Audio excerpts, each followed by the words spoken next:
Glad to welcome on to the show one of my former teammates, the number 2 overall selection in the 2005 NFL Draft. Played a long time in the NFL with the Dolphins, Eagles, Chargers, and Texans. Multiple-time All-SEC player. Now you can catch him on the sidelines. Part of the Auburn Radio Network. I'm talking about the man, the myth, the legend, Ronnie Brown. Ronnie, how you doing? What's going on, buddy? Man, always good to hear from you. Glad to have you on the show as always. Glad to hear your voice, man. And I've got to imagine a day like today, the day of the NFL Draft, brings back memories for you exactly, where you were in that moment that you went number 2 overall to the Dolphins. Yeah, man, it does. And it seemed like it was forever ago, but then at the same time, I'm like, well, it wasn't that long ago.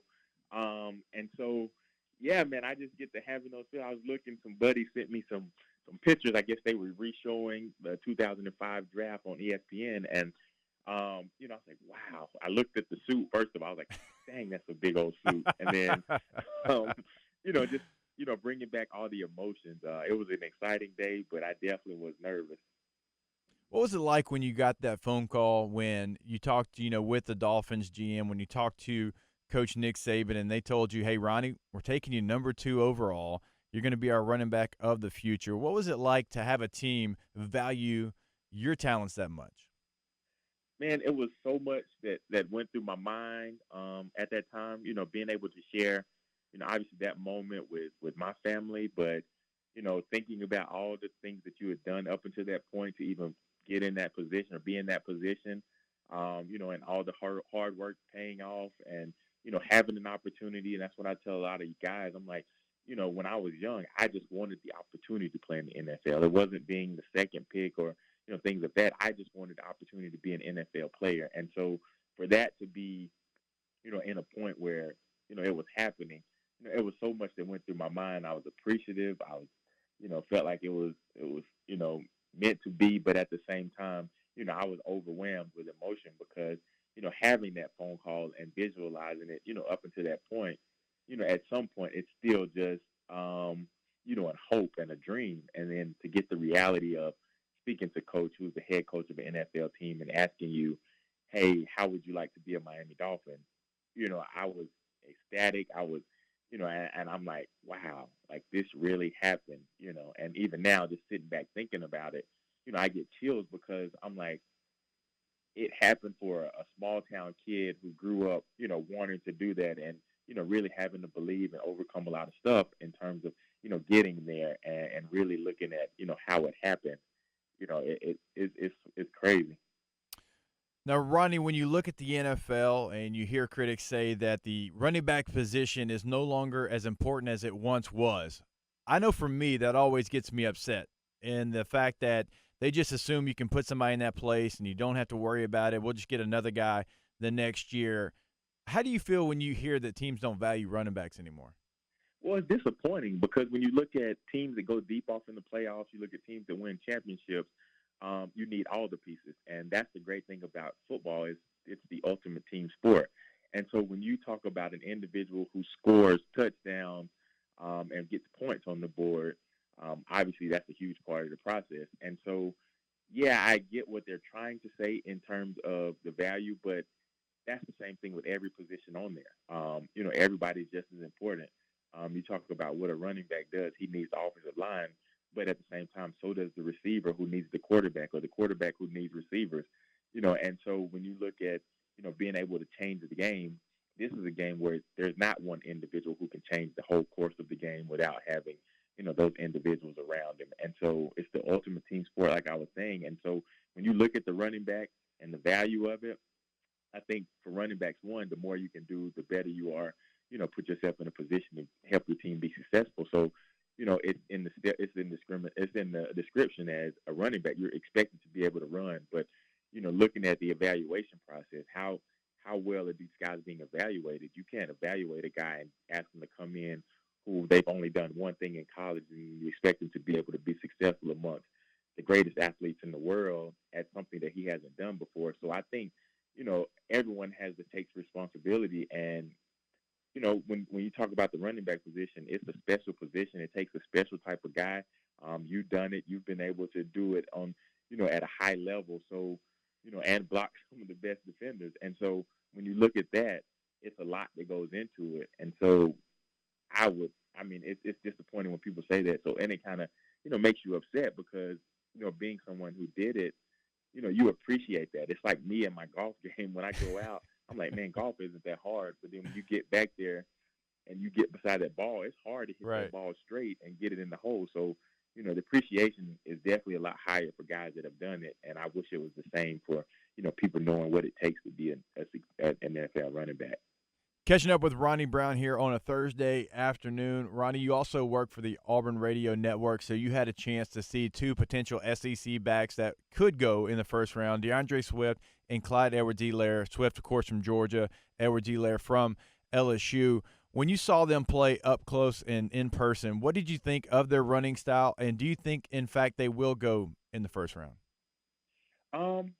I think just the nature of the beast in terms of the NFL game, that value isn't there for running backs. So I would be excited if both of those guys win in the first round. I actually think that both of them could, are first-round talents, but at the same time, just given, the nature and where we are in the NFL draft process, I don't know how likely that is, but just seeing both of these guys in person, they're definitely a special talent. And like I was saying, they are able to change the outcome of the game by what they're able to do, because they played the different phases of offense.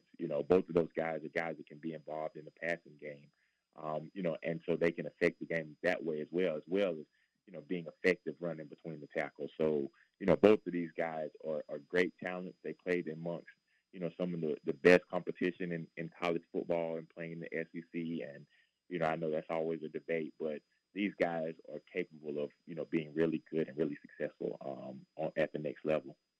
Ronnie, I want to ask you about another guy. He's not technically a running back, and I really don't know what label you would put on him because he's really a jack of all trades, and that's Lynn Bowden from Kentucky.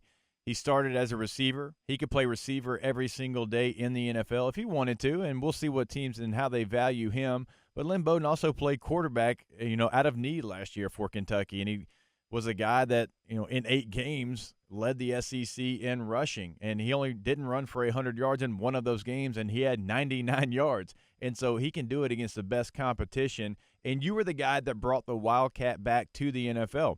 You were really the first to do it. It was done in college. You did it there with the Dolphins. He could be used in that role. If you had a guy like a Lynn Bowden, can you see him being used as a guy that does those things? Wildcat, a little receiver, a little running back, kind of whatever you might need, and he can save a roster spot?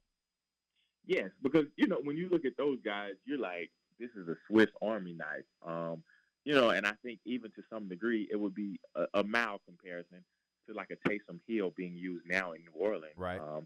He's able to do a few different things. And so when you look at, Lynn Bowden, who was a receiver who was asked to play quarterback because, they were limited at the position, it just says a lot about his athletic ability. But, I totally agree with you. Like, he's one of those individuals that can get in and be put in different positions and still give your offense and your team success because, he's done it and he has, so much talent. And so for guys to be able to do that, one, I think a huge piece of that is being drafted to, the right type of team, the right situation, who knows how to utilize a situation like a person like that, and I think there are a few guys in the NFL in terms of coaches who are able to be innovative with their offensive structures and being able to put guys in different positions and allowing them to be successful. Because, the thing about the draft is, I think of it this way, like so many guys do things in college. And so for the first year, because you're going to an elite group of players, you want to try to keep those guys as comfortable as possible making that transition. So, really being able to build on what they did in college. And then, after that first season and they become acclimated with the game because, once they do that, then you're able to, the sky's the limit because there's only a few athletes that are able to come in and have that huge effect on an offensive team from an NFL perspective, because the earlier you're drafted, it tends to be, the worse the team was with the exception of trades and, things that may happen the day of the draft. Now, Ronnie, you were a guy when we were together in San Diego with the Chargers. You had Phillip Rivers' trust from day one. You were a guy that he put in there in situations on third down where he knew that if a safety or a corner or a back off the edge came, he could trust Ronnie Brown to pick him up. He could trust you to run the right route and the right side adjust. It's hard to get that trust, and it's hard to get it from day one. And I've always said running backs coming into the league, if they can do that, and if they can get the quarterback's trust, that's how you get on the football field the fastest. Because I've played with guys in the NFL, and this isn't just a young guy problem. There's some vets that they just could not get the trust of that quarterback. So what would be your advice to a young running back? If I said, hey, you could talk to Clyde Edwards-Helaire, a guy that's really good in pass pro and can catch the football, what would Ronnie Brown say do from day one? I think the thing would be is to exactly reiterate what you just said. Like, don't put yourself in a box. Don't consider yourself, I'm a first and second down back. I'm a third down back. Because when you get to the next level, one, because they don't value the position, I think that to give it its just due, but then also looking at the nature of it. As a running back on third down, you're standing next to a guy who's, the top tier guys, even from the middle of the field pack to, the elite of the elite in terms of quarterbacks. They're making, 15 to $30 million a year. So if you can protect those guys and if you can keep them upright and allow them to do what they do best, then that just adds value to who you are. And so the one thing I would tell them is make sure that you understand that piece of it, because blocking somebody is all about will and want to.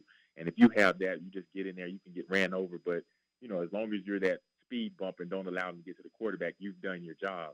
And so, like I was saying earlier, in the job description, running back, you're expected to be able to run the ball. But the guys who can separate themselves and create value in third down and in, blitz pickup, that's the things that allow you to even have an extended career, and that was one of the things for me after I left Miami. My role significantly changed. And so being able to adapt and being a part of that is a huge piece of it. And just having that trust from your quarterback and allowing him to do what he does, that holds and carries a lot of weight.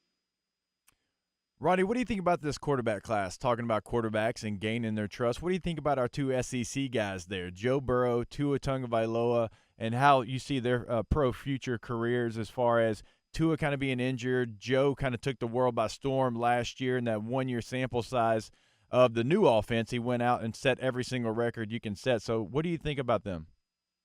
Well, I think they're both great talents, and so I put a lot of onus on the organizations and the due diligence that they do, because I feel in playing in the NFL as you did, I think a huge part of it is putting guys in systems where they feel comfortable, because at the end of the day, there's only a few guys that are able to do a lot of different things and be successful at it, and those guys tend to end up in the Hall of Fame. So when you look at it, you want to try to put a guy in the most advantageous position. And so by saying that is, with these two quarterbacks, you want to do as much homework and look at it because, with the injury, you want to make sure that Tua is okay, he's fine. But then in the draft, we need to also get some people who's going to be able to protect them, because once you do have a few injuries, it's just the nature of your body. Like, you become injured, and football is such a physical sport. So you have to do get as much information as you can. One, to Tua's health, but then to two, having a draft process that's going to be circled around that. If Tua's your guy, it's like, well, okay, who do we have the ability to pair him with and protect him to make sure that he's successful or give him the best chance? And then you look at a guy like Joe Burrow, who's an exceptional talent. I got to see it up in person and close. And so, you wonder, well, why was this guy able to, make such a huge jump from, previous season to this season? And so, you interview the coaches. You ask them, what was the difference? You ask Joe, what was the difference? Were you comfortable? Obviously, being in the SEC for another year, that obviously gives you the experience, and that's something that can't be coached. And so, a guy getting comfortable with his position, his teammates, and being the leader, I think that helps as well. And so, just trying to gather as much information and do as much fact gathering as you can, that's a huge part of it, because people would expect, just because the guy is drafted in a certain position, that they're just going to get in and be successful. But in football, it takes so many other things to go in line, to be a part of that success and winning championships. And so when you look at these two guys, they both have the talent, but then also, as an organization, as a leadership, you want to make sure that I'm putting them in position to make sure that I'm giving them a chance to be successful. Ronnie Brown is our guest here on a Thursday afternoon. I'll get you out of here asking you about an Auburn Tiger. Derrick Brown's one of the best players in the country from a year ago. Going to be a top 10 pick. And look, if it wasn't quarterback heavy as far as teams' needs, he might go earlier than a lot of people think, about 7 to the Carolina Panthers. This is a true top 3 talent in this NFL draft. What are teams getting when they get Derrick Brown? I've been fortunate enough to be around this young man for a long time, and watch him grow as a person and as a player. And so, the thing I would say first, he comes from a great family background, but then also as a leader, what you're getting off of the field, he does what he's supposed to do. He's a really great person. He takes on the leadership. You saw that he was a captain for the Auburn football team, did media days. So, you know what you're getting off of the field in terms of a product. But then once you look at what he does on the field, exceptional talent.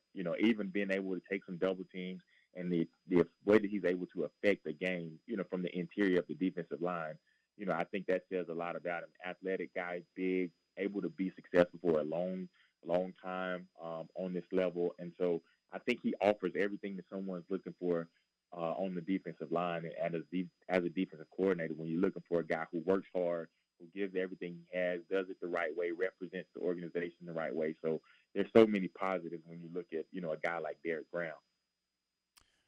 Ronnie Brown, you're the man. I appreciate your time as always. Hope you and the family are safe. I know you're looking forward to watching tonight's draft and bringing back those memories that you have from your draft day as well. They're back in 2005. I appreciate you giving us a couple minutes here.